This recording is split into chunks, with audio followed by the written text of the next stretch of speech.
Hello dear friend, this is Ashish Charles. Today we are going to discuss fifth part of NMR spectroscopy.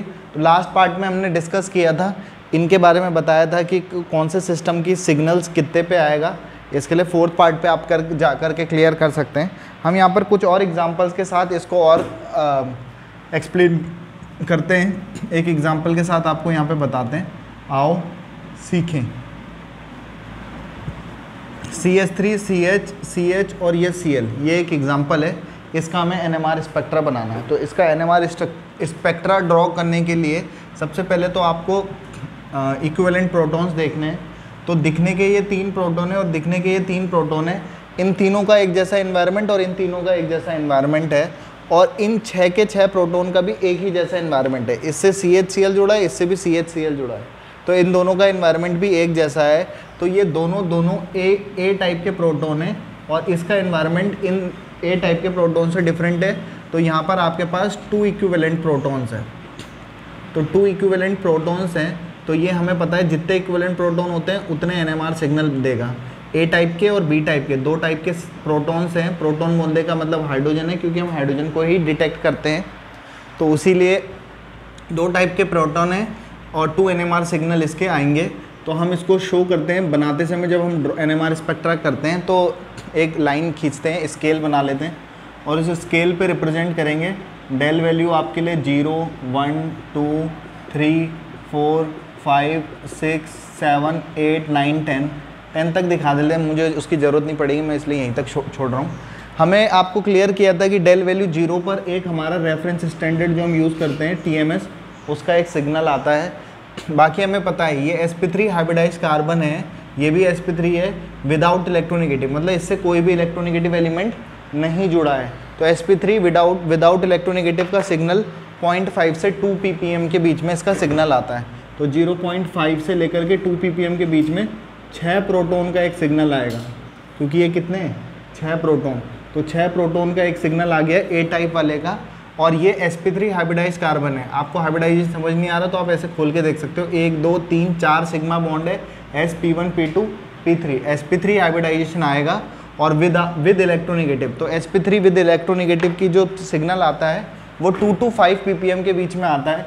तो 2 से 5 ppm के बीच में 2 proton का एक signal आ जाएगा, जो कि आपको ऐसा दिखाई देने वाला है।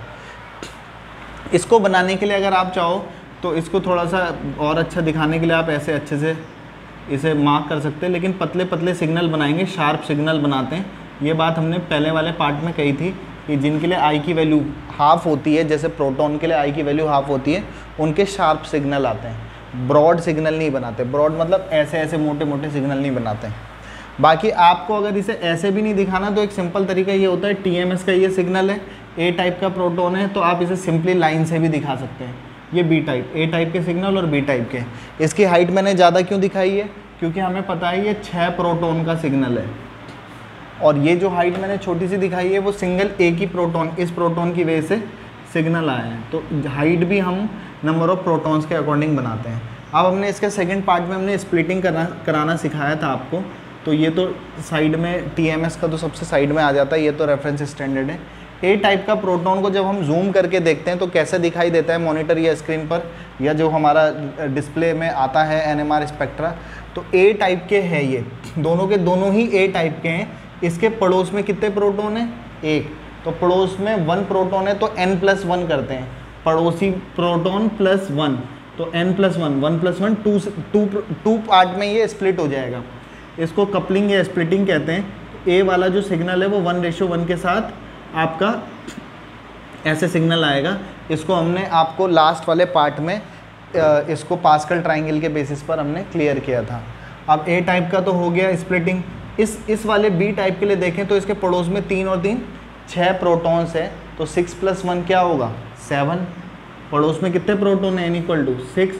तो क्या रूल था, n+1, 6+1 यानी कि 7 number of protons, 7 number of splitting होगी। तो यहाँ पर 7 रेशो कैसे बनाते हैं, बस ऐसे बना देंगे किसी भी हाइट के हिसाब से। 7 प्रोटॉन, 1, 2, 3, 4, 5, 6, 7 ऐसे दिखा देंगे। बाकी एक इस हाइट कैसे दिखाते हैं वो हमने आपको लास्ट पार्ट में पास्कल ट्राइंगल में कवर किया था। इस तरीके से सिग्नल ड्रॉ कर लेते हैं। इसे भी आप ऐसे ना बनाना चाहो तो आप इसे सिंपली लाइंस के बेसिस पर भी दिखा सकते हो, ऐसे ऐसे ऐसे ऐसे मल्टीप्लेट करके, तो आप इसको ऐसे समझ सकते हैं। ये इसमें कपलिंग या स्प्लिटिंग कहलाता है। हाइट इसकी क्योंकि 6 प्रोटॉन वाली थी 1:1 के साथ, लेकिन 6 प्रोटॉन की थी, थोड़ी सी हाइट बड़ी बना देंगे, इनके लिए थोड़ी सी छोटी दिखा सकते हैं। आगे बढ़ते हैं, एक और एग्जांपल पे हम बात कर रहे हैं जो कि है हमारा टॉल्विन। बहुत सारे एग्जांपल हमने फर्स्ट पार्ट में कवर किए थे। तो ये आपका CH3 टॉल्विन है। तो यहाँ पर तीनों का एनवायरनमेंट एक जैसा, ए टाइप का प्रोटॉन, लेकिन बाकी के कुछ बुक्स में आपके पास इन 5 प्रोटॉन का एक ही जैसा सिग्नल दिखाता है। लेकिन अब देखें तो इन दोनों के एनवायरनमेंट एक जैसे हैं, क्योंकि इसके पड़ोस में C से CH3 है, CH फिर CH वाला है, तो इन दोनों के एक जैसे एनवायरनमेंट, कायदे से इन दोनों के एक जैसे एनवायरनमेंट, और इसका एनवायरनमेंट बाकी के एनवायरनमेंट से अलग है। A type, B type, C type और डी टाइप। तो डी टाइप जो 4 प्रोटॉन है, 4 इक्विवेलेंट प्रोटॉन्स हैं और 4 NMR सिग्नल आएंगे। और 4 NMR सिग्नल कैसे ड्रॉ करेंगे उसे हम यहाँ देखते हैं। सबसे किनारे पे TMS 0 1 2 3 4 5 6 7 8 9 10 तक जनरली शो कर लेते हैं। अच्छा, इसकी बात करें तो ये वाला जो कार्बन है वो sp3 हाइब्रिडाइज्ड है। sp3 hybridised carbon without electronegative, इससे कोई इलेक्ट्रोनिगेटिव नहीं है, तो 0.5 से 2 से विदाउट इलेक्ट्रोनिगेटिव 0.5 से 2 ppm के बीच में ए टाइप वाले का सिग्नल आएगा। 0.5 से 2 के बीच में ए टाइप के प्रोटॉन का एक सिग्नल आ जाएगा। अब हम बात करते हैं बी टाइप वाले प्रोटॉन्स की। तो बी टाइप वाले प्रोटॉन्स को अगर हम देखें तो बी टाइप वाले के प्रोटॉन्स के अगर आप क्लियरली देखो तो ये बेंजीन रिंग से जुड़े हुए हैं। sp2 हाइब्रिडाइज्ड कार्बन है, डबल बॉन्डेड वाला, और sp2 हाइब्रिडाइज्ड कार्बन वाले का सिग्नल वैसे तो 5 से 8 पर आता है, लेकिन sp2 बेंजीन रिंग वाला अगर एरोमेटिक वाला होता है तो 6.5 से 8 ppm के बीच में सिग्नल आता है। तो इन दोनों का 6.5 से 8 के बीच में, 6.5 ये होगा तो 6.5 से 8 ppm के बीच में बी टाइप का 2 प्रोटॉन का एक सिग्नल आएगा। फिर आपके पास सी टाइप का भी 6.5 से 8 ppm के बीच में ही कहीं पे भी बना दो, और यहाँ पर डी टाइप का सिंगल प्रोटॉन का भी 6.5 से 8 ppm के बीच में ही एक सिग्नल आपका आने वाला है। क्योंकि ये सिंगल प्रोटॉन का है इसलिए हाइट थोड़ी छोटी दिखाई, ये 2 प्रोटॉन के हैं, और ये जो सिग्नल है वो कितने प्रोटॉन का है, 3 प्रोटॉन का है, और हमें पता है ये TMS है तो 12 प्रोटॉन का है, इसलिए थोड़ी हाइट सबसे ज़्यादा बनाते हैं। इस तरीके से हम इसका सिग्नल ड्रॉ कर लेंगे। अगर हम इसमें स्प्लिटिंग दिखाना चाहें तो इसमें स्प्लिटिंग दिखा सकते हैं। ये TMS साइड में आ गया। इसके पड़ोस में ये जो कार्बन है 1 2 3 4 चारों वैलेंसी पूरी हो रखी है इसकी, यहाँ पे कोई भी हाइड्रोजन नहीं है, और जब हाइड्रोजन 0 है तो 0+1 करूँगा, पड़ोस में 0 प्रोटॉन है, 0+1 कितना हो जाएगा 1, सिंगलेट आएगा जो कि ये खुद ही होगा, मतलब बस ये ए टाइप का ऐसे ही बनेगा। अगर मैं इसे बी नाम, इसे सी नाम और ये डी टाइप का सिग्नल मानूं, तो बी टाइप की अगर मैं बात करूं तो बी के ये दोनों एक ही हैं, ये अलग अलग नहीं है, ये दोनों एक ही हैं। इसके पड़ोस में जो कार्बन है उस पर कितने प्रोटॉन है, 2 है, ये भी है और ये भी है, इन दोनों के लिए ये 2 हैं, है ना, इन दोनों के लिए ये 2 प्रोटॉन है, तो 2+1 कितना होगा, 3 पार्ट में ये स्प्लिट करेगा। तो इसकी भी स्प्लिटिंग कितनी होगी 1 2 3, 1:2:1 के हिसाब से बना देंगे। लाइन में बनानी है, लाइन में बनाओ, ऐसे दिखाना चाह रहे हो तो ऐसे भी दिखा सकते हो। इस सी वाले की बात करें तो इस वाले के पड़ोस में 2 तो ये हैं, लेकिन एक ये भी है, तो 3 तो प्रोटॉन हो गए पड़ोस में, और 3+1 लगाऊंगा तो 4 में स्प्लिट होगा, 1:2:2:1 के हिसाब से जो पास्कल ट्राइंगल से हमने सीखा था। इस डी वाले के पड़ोस में कितने फिर से 2+1 3 में इसकी स्प्लिटिंग हो जाएगी 1:2:1 के साथ। ऐसा करके इसके सिग्नल्स स्प्लिट करा के भी दिखा देते हैं। कई सारों को बनाने की ज़रूरत भी नहीं पड़ती, हम इन्हीं से भी काम चला सकते हैं जब तक वो स्पेशली मेंशन ना करे कि आप इसके बारे में भी बताओ और ये सारी चीज़ें। तो हमने यहाँ पर आपको एक ये वाला टॉपिक फिर से इसमें और भी एग्जांपल बता दिए, जैसे हमने जो कल क्लियर किया था। आप इसका पॉज करके स्क्रीनशॉट ले सकते हैं, और मैं आगे के टॉपिक्स पे भी बात करता हूँ। सो अब हम आगे वाले नेक्स्ट टॉपिक पे बात करते हैं, आपका शील्डिंग एंड डिशील्डिंग इफेक्ट। तो मैं आपको बोल रहा था कि लास्ट में इसको समझाने की शील्डिंग एंड डिशील्डिंग इफेक्ट। तो शील्डिंग और डिशील्डिंग इफेक्ट को जिस पैरामीटर से रिप्रेजेंट करते हैं वो पैरामीटर क्या होता है आपका, डेल वैल्यू। जिसकी डेल वैल्यू कम वो हाईली शील्डेड, जिसकी डेल वैल्यू जितनी ज़्यादा होगी वो उतना ही ज़्यादा डिशील्डेड होता चला जाएगा। ये तो एक पैरामीटर है जिससे हम रिप्रेजेंट कर रहे हैं। तो डेल वैल्यू कम या ज़्यादा कैसे आती है, डेल वैल्यू का ही ये डेटा आपके सामने मैंने लिखाया था, जिसके बेसिस पर हम नंबर ऑफ NMR सिग्नल बनाना सीख रहे थे या सिग्नल्स बनाना सीख रहे थे। तो शील्डिंग और डिशील्डिंग इफेक्ट अगर आपसे पूछा जाता है तो आप, ये तो एग्जांपल्स हैं उसे देने के लिए, लेकिन शील्डिंग और डिशील्डिंग पर्टिकुलरली इफेक्ट क्या होता है उसे सीखते हैं। आओ सीखें। तो आपका ये न्यूक्लियस है। हमें पता है कि जब किसी भी सैंपल को हम NMR इंस्ट्रूमेंटेशन में, हम एक टेस्ट ट्यूब में सैंपल भर के जब रखते हैं या उस इंस्ट्रूमेंट में डालते हैं तो चारों तरफ से हम उसमें क्या अप्लाई करते हैं, मैग्नेटिक फील्ड अप्लाई करते हैं। और जब कभी भी कोई भी मैग्नेटिक फील्ड देते थे तो उसका न्यूक्लियस क्या करता है, रोटेट तो करता ही है। और वैसे भी चाहे प्रोटॉन्स है, प्रोटॉन्स और इलेक्ट्रॉन और न्यूट्रॉन्स और सारे क्या करते रहते हैं, मूवमेंट करते हैं। और जब कभी भी कोई भी चार्ज पार्टिकल मूव करता है तो इलेक्ट्रिक और मैग्नेटिक फील्ड डेवलप करता है। तो इलेक्ट्रिक फील्ड की मैं बात नहीं कर रहा, लेकिन क्योंकि ये मैग्नेटिक फील्ड पैदा करता है, मैं इसे बाहर से एक्सटर्नल मैग्नेटिक फील्ड दे रहा हूँ।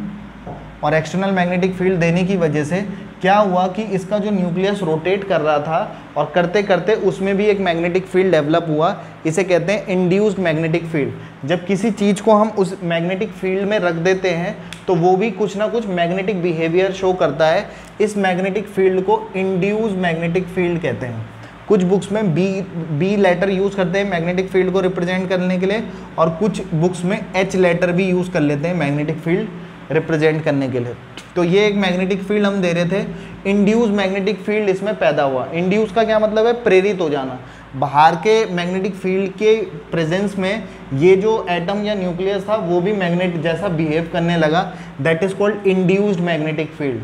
प्रेरित चुंबकीय प्रेरण, इस तरीके से हम कह सकते हैं कि उसे देख देख करके वो भी मैग्नेटिक फील्ड जैसा हो गया। इसे हम सबसे अच्छे इस तरीके से समझते हैं कि ऑफिस में कई जगह ऑल पिन का एक बॉक्स आता है, उसमें कई सारी ऑल पिन रखी रहती है, बीच में एक चुंबक लगा रहता है। वो ऑल पिन को उठा करके किसी लोहे पे लेके जाओ तो वो ऑल पिन चिपकने लग जाती है लोहे पे, जबकि वो एक चुंबक नहीं होती, लेकिन उस क्षेत्र में रह करके उसका बिहेवियर वैसा ही हो जाता है। और इसी को इंड्यूस मैग्नेटिक फील्ड हम कहते हैं या कह सकते हैं। तो मैग्नेटिक फील्ड ऐसे भी समझ सकते हैं। बाकी कंपनी के संगति में जैसे रहोगे वैसे ही हो जाएगा। अच्छी संगति का असर थोड़ा कम होता है, बुरी संगति का ज़्यादा जल्दी हो जाता है। कई लोग सुट्टा पीना भी इसी वजह से स्टार्ट करते हैं, कंपनी की वजह से। तो खैर, एक्सटर्नल मैग्नेटिक फील्ड हम दे रहे थे, उससे एक इंड्यूस मैग्नेटिक फील्ड पैदा हुआ। अगर इन दोनों की मैग्नेटिक फील्ड की डायरेक्शन सेम हुई, माना कि मैं इसे 10 जूल का मैग्नेटिक फील्ड दे रहा था, सपोज 5 जूल का उस क्षेत्र में रह करके उसके मूवमेंट की वजह से एक इंड्यूस मैग्नेटिक फील्ड 5 जूल का डेवलप हुआ, तो इनका जो रिजल्टेंट, क्योंकि ये एक वेक्टर क्वांटिटी होती है, तो वेक्टर एडिशन के अकॉर्डिंग टोटल जो न्यूक्लियस को फील होगा वो कितने का होने वाला है, 15 जूल का फील होने वाला है। तो ये तो ऐसे एक कंडीशन ये है। दूसरी शर्त क्या है कि आपके पास बाहर से आप किसी न्यूक्लियस को मैग्नेटिक फील्ड दे रहे थे, वो मूव कर रहा था और एक मैग्नेटिक फील्ड पैदा कर रहा था, लेकिन उसकी जो डायरेक्शन हुई वो देने वाली मैग्नेटिक फील्ड की अपोजिट डायरेक्शन में हो गई। सपोज मैंने 10 जूल का मैग्नेटिक फील्ड पैदा दिया इसे, और इससे जो पैदा हो रहा था इंड्यूस मैग्नेटिक फील्ड वो 5 जूल का है, तो इस न्यूक्लियस को सिर्फ 5 ही जूल का फील होगा, क्योंकि 5 जूल एनर्जी तो इसको ख़त्म करने में लग जाएगी। तो एक्चुअली में न्यूक्लियस ने कितना फील किया, 5 ही जूल का किया, जबकि मैं दे कितना रहा था, 10 जूल। ये कितना फील कर रहा है, 15। लिख के मत आ जाना 10 जूल, 15 जूल, 5 जूल, मुझे नहीं पता, वैल्यूज डिपेंड करेगा कितना मैग्नेटिक फील्ड वहाँ पर है। तो आपके पास ये समझने का कॉन्सेप्ट है कि अगर मैं इतनी एनर्जी से दे रहा हूँ तो न्यूक्लियस को फील ही कम हो रही है। तो एक्चुअली में क्या हो रहा है कि ये जो इंड्यूस मैग्नेटिक फील्ड है वो इस न्यूक्लियस को क्या कर दे रहा है, शील्ड कर दे रहा है। बाहर से दे तो मैं ज़्यादा रहा हूँ लेकिन वो फील ही नहीं कर पा रहा उतना। That is called shielding effect, and that is called deshielding effect. Shielding effect और डिशील्डिंग इफेक्ट को दिखाने के लिए हमारे पास डेल एक पैरामीटर होता है। डेल वैल्यू की अगर आपके पास लो होगी, जितनी डेल वैल्यू कम होगी तो उतना ज़्यादा शील्डेड होगा, और डेल वैल्यू जितनी ज़्यादा होगी वो उसके कंपैरिजन में डिशील्डेड होगा। ऐसे नहीं है डेल वैल्यू इतनी है तो शील्ड होता है, इतनी है तो डिशील्ड होता है, डिपेंड करता है कंपैरेटिव प्रॉपर्टी है। मोटा तभी तक मोटा जब तक उसके सामने उससे मोटा कोई नहीं है, फिर तो वो पतला हो जाएगा। तो ये कंपेरेटिव प्रॉपर्टी होती है, मोटा पतला अमीर गरीब ये सब चीज़ें। अब मुझसे कंपेयर करोगे तो सारे गरीब होंगे, मैं बहुत अमीर हूँ दिल से भाई, पैसे नहीं है हमारे पास। तो शील्डिंग और डिशील्डिंग इफेक्ट के बेसिस पर हम ये कहते हैं। तो जैसे अभी हमने यहाँ पे सिग्नल बनाए थे, जैसे कुछ ये TMS ये तो स्टैंडर्ड है, फिर ये एक A टाइप मान लिया और ये B टाइप मान लिया और ये C टाइप मान लिया। तो अगर मैं इनके सपोज किसी मॉलिक्यूल का सिग्नल ये आया तो A वाला सबसे ज़्यादा शील्डेड, B वाला उसके कंपैरिजन में डिशील्डेड और ये वाला उससे भी ज़्यादा डिशील्डेड। तो A और B में कंपेयर करूँ तो डिशील्डेड ये है, लेकिन B और C में करूँ तो B शील्ड है और C वाला जो है, C वाला सिग्नल जो है वो क्या है, डिशील्डेड है। तो डिपेंड करता है हम कौन से वाले को कंपेयर कर रहे हैं। बट हम इसे किसके रिस्पेक्ट में एक्सप्लेन कर सकते हैं, डेल वैल्यू। हाईली शील्डेड कौन सा होता है, TMS वाला होता है। तो अभी का जो हमारा टॉपिक था वो मैंने आपको क्लियर कर दिया। देखो जिसकी वैल्यू जितनी बड़ी बड़ी आ रही है वो उतने ज़्यादा डिशील्डेड वाले प्रोटॉन्स हैं, सिंपल। अब इसके बाद नेक्स्ट हम एक और नए टॉपिक पे बात कर रहे हैं। समझने के लिए ये कॉन्सेप्ट जो मैंने बताया पॉज करके स्क्रीनशॉट ले लो, उसके बाद आओ सीखें। नेक्स्ट टॉपिक जो हम डिस्कस करने वाले हैं वो हम इस टॉपिक पे बात कर रहेंगे कि हम TMS को एज अ रेफरेंस स्टैंडर्ड क्यों यूज़ करते हैं। Tetramethylsilane, why we use TMS as reference standard. एक सवाल तो ये है कि रेफरेंस स्टैंडर्ड यूज़ ही क्यों करते हैं, पहला सवाल। और TMS को ही क्यों यूज़ करते हैं, उसके अलावा और क्यों नहीं यूज़ करते, उसकी खासियत के बारे में हम बात करेंगे। तो सबसे पहले तो क्या होता है कि जब हम सिग्नल बनाते हैं तो हमें पता है कि सबसे साइड में डेल वैल्यू 0 के साथ इसका आता है और बाकियों के इधर इधर आते हैं।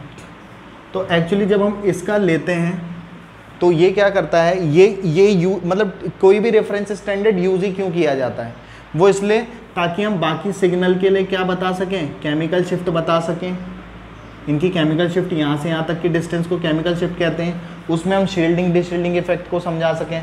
काफ़ी सारे टॉपिक्स को हम इसकी वजह से कवर कर सकते हैं। अगर ये होगा ही नहीं, एक स्टैंडर्ड स्केल में 0 ही नहीं होगा या 1 ही नहीं होगा, तो हम उसकी किस पैरामीटर के रिस्पेक्ट में हम बता पाएंगे। तो इसलिए स्केल पर वो जो नीचे से ये ऐसे लगी रहती है सेंटीमीटर वाले पॉइंट्स, वो होने ज़रूरी हैं। तो उसी स्केल के लिए एक स्टैंडर्ड का ज़रूरी है ताकि उसी के रिस्पेक्ट में हम बाकी चीज़ों को क्या कर सकें, एक्सप्लेन कर सकें। तो पहला पॉइंट तो ये हो गया कि इसको यूज़ करने का तरीका, या इसको यूज़ क्यों करते हैं, क्योंकि उसके रिस्पेक्ट में हम बाकी वाले प्रोटॉन्स की क्या दे सकें, इंफॉर्मेशन दे सकें, पहला पॉइंट। दूसरा पॉइंट कि हम TMS को ही एज अ रेफरेंस स्टैंडर्ड क्यों यूज़ करते हैं, तो उसके पॉइंट्स मैं आपको बताता हूँ। Why we use TMS, particularly TMS as a reference standard, क्योंकि TMS 12 प्रोटॉन का एक सिग्नल आता है और डेल वैल्यू 0 के साथ आता है। तो डेल वैल्यू 0 आता है तो सबसे किनारे पे इसका सिग्नल आ जाता है और बाकी के सिग्नल पर ये इंटरफेयर नहीं करता। मतलब ऐसा लगता है कि कई बार हो सकता था कि इसका भी वही आ रहा है और किसी प्रोटॉन का भी वही आ रहा है, तो फिर पता ही नहीं चलता TMS क्या है और बाकी क्या है। तो इसलिए ये, क्योंकि इसकी हाईली शील्डेड होता है, 12 प्रोटॉन का एक सिग्नल आता है, क्योंकि 12 के 12 इक्विवेलेंट होते हैं। एक पॉइंट। दूसरा पॉइंट, इसको रेफरेंस स्टैंडर्ड के रूप में यूज़ करने का कि ये डेल वैल्यू 0 आती है और बाकी वालों में इंटरफेयर नहीं करता है या बाकी सिग्नल को इफेक्ट नहीं करता है, इसीलिए ये यूज़ किया जाता है। दूसरा पॉइंट ये है कि क्योंकि हमें इसकी ज़रूरत क्यों होती है, सिर्फ ये केमिकल शिफ्ट या शील्डिंग और डिशील्डिंग इफेक्ट बताने के लिए। अब क्योंकि इसकी छोटी सी भी हाइट आ जाए तो मुझे उससे फ़र्क नहीं पड़ता है, तो नहीं पड़ता तो उसकी अगर हम लो अमाउंट भी ले लेते हैं तो भी हमें कोई दिक्कत नहीं होगी। लेसर अमाउंट में भी लेते हैं तो अगर ये लेस अमाउंट में यूज़ किया जाता है तो लेस अमाउंट में यूज़ करने की वजह से भी, लेसर अमाउंट में भी यूज़ करने की वजह से भी हम इसकी लेस अमाउंट भी यूज़ कर सकते हैं। तो एक तो हम इसकी लेस अमाउंट भी यूज़ कर सकते हैं, तो कुछ ना प्राइस तो होता ही है इसका, तो थोड़ा कम यूज़ करेंगे तो बहुत टाइम तक हम इसका यूज़ कर सकते हैं। तीसरा पॉइंट ये है कि आपके पास ये हाईली वॉलेटाइल होता है। हाईली वॉलेटाइल, अब हाईली वॉलेटाइल का क्या फ़ायदा है, क्योंकि इसका बॉइलिंग पॉइंट कम होता है। तो जब हमने इसे सैंपल में लिया और साथ ही साथ TMS भी मिलाया था और क्योंकि जब मैं इसे गर्म करूँगा तो हाईली वॉलेटाइल होने की वजह से TMS उड़ जाएगा और आपका जो सैंपल था वो एज इट इज़ बच जाएगा। उस सैंपल को मैं दोबारा भी यूज़ कर सकता हूँ। तो दोबारा यूज़ कर सकता हूँ तो क्योंकि सैंपल्स भी कई महंगे होते हैं 2-2, 5-5 हज़ार के, तो हमारा वो वेस्ट नहीं जाता, हम उसको दोबारा से रिकवर कर सकते हैं, तो इसलिए भी इसका यूज़ है। नेक्स्ट पॉइंट, और क्या क्या यूज़ है, इसको हम एज एन इंटरनल सॉल्वेंट या इंटरनल रेफरेंस के रूप में भी यूज़ कर सकते हैं। अब इस इंटरनल का क्या मतलब है कि हमने टेस्ट ट्यूब ली, तो टेस्ट ट्यूब में हम बाहर से इसे गैस वगैरह नहीं सुंघा रहे, इसके अंदर ही TMS मिला रहे हैं। उसका एक ये भी बोल सकते हो आप कि ये एक हाईली अनरिएक्टिव कंपाउंड है, हाईली अनरिएक्टिव कंपाउंड है। अब इस बात का क्या फ़ायदा मिलेगा, हाईली अनरिएक्टिव है तो सपोज़ मैंने ये इसका सिग्नल देखना था, इसमें मैंने TMS मिलाया, तो TMS इससे क्या नहीं करता, रिएक्शन नहीं करता। अगर रिएक्शन नहीं करेगा, अनरिएक्टिव रहेगा, तो TMS का सबसे साइड में सिग्नल आएगा, इसका अलग सिग्नल आ जाएगा। और अगर ये इससे रिएक्शन कर जाता तो कुछ और ही बना देगा, तो हमें तो इसका सिग्नल चाहिए, इसकी जानकारी चाहिए, तो ये बचेगा ही नहीं। इसलिए ये हाईली अनरिएक्टिव होता है, इसलिए इसको यूज़ किया जाता है और इंटरनल रेफरेंस स्टैंडर्ड के रूप में यूज़ किया जाता है। इंटरनल का मतलब हम पूरा उसके अंदर डाल करके, टेस्ट ट्यूब के अंदर डाल करके इसका यूज़ कर सकते हैं, क्योंकि कुछ चीज़ें ऐसी होती है जो बाहर से गैस वगैरह टेस्ट ट्यूब के बाहर ही दे करके हम उसे काम करते हैं, लेकिन इसको पूरा प्रॉपरली हम इसको इंटरनल रेफरेंस स्टैंडर्ड के रूप में यूज़ कर सकते हैं। उसकी वजह यही है कि वो हाईली अनरिएक्टिव होता है आपके पास और केमिकली इनर्ट होता है। यही सारे पॉइंट्स हैं जिसकी वजह से TMS को ही as a reference standard use किया जाता है, या फिर रेफरेंस स्टैंडर्ड यूज़ ही क्यों किया जाता है। तो ये कुछ पॉइंट्स थे या कुछ टॉपिक्स मैंने यहाँ पे बताए, तो बाकी हम नेक्स्ट वाले पार्ट में बताएंगे। पॉज करके आप स्क्रीनशॉट ले सकते हैं इसके यूज़ के। ये वाइवा टाइप में क्वेश्चन ज़्यादातर पूछा जाता है NMR में। बाकी फ़िलहाल हमारी तरफ से जी लो अपनी ज़िंदगी, नेक्स्ट वीडियो में पिएंगे आप लोगों का खून। Have a good day, goodbye, good night, शुभ रात्रि। पॉज करके स्क्रीनशॉट ले लें। Have a good day.